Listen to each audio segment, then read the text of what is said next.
खुलुमबाय गोजोन फुंबिलिनि गासैबो बड'लेण्ड बुब्लिनि अनसायगिरिफोरखौ बरायग्रोबाय। दिनै 1 एप्रिल मंगलबारनि फानजामुथिखौ फरायथिनो लादों आं उदांस्रि मुसाहारिया। फानजामुथिनि गिबियाव दं मेष राशि। आसा खालामनानै थानाय मिजिंआ मोगथाङाव महर मोनगोन, रंजा खुसिनि सान जागोन। बृष राशि। गुबुननि सिगाङाव गावनि आंगोजों अपमान खालामजागोन, गोसोआ दुखु मोनखांगोन। मिथुन राशि। नोंथाङा रांखावरि बुथुमनानै लानो हागोन, बेफार फालांगि खालामोब्ला मुलाम्फा गोनां सान जागोन। कर्क राशि। नखराव सोरबा हाबा जायालासे थानाय दंब्ला गोदान रादाय खानो हागोन, खुसिनि सान जागोन। सिंह राशि। गोसोनि साननाय हनायफोरा फैमाल थांगोन, दुखु दाहाजोंनो साना बारलांगोन। कन्या राशि।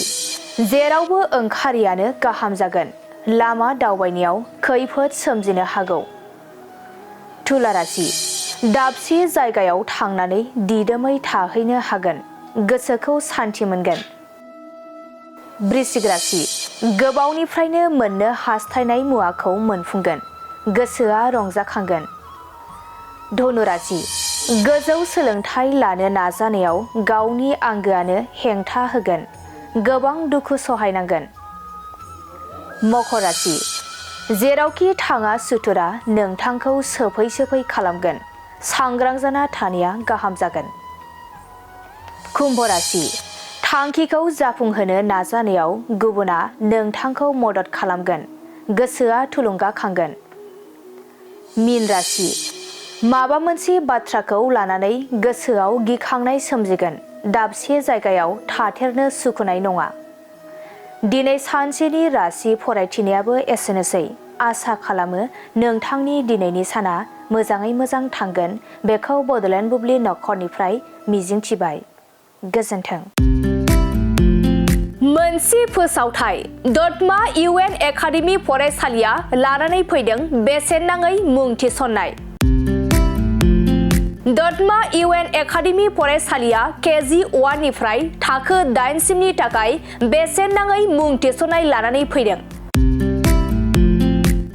UN एकाडेमि दतमा फरायसालिया KG 1 निफ्राय थाखो 8 सिमनि फरायसाफोरनि थाखाय बेसेन नाङै मुं थिसननाय होगासिनो दं।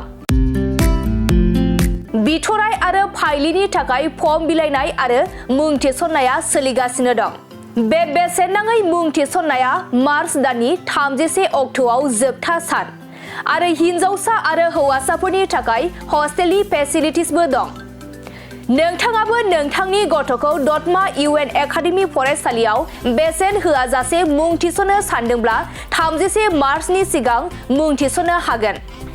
नोंथाङा आबुङै मिथिनो थाखाय 7002660387 नङाब्ला 9365913183 नैबे जानबुं नम्बराव कल खालामना खौरां लाहरनो हागोन।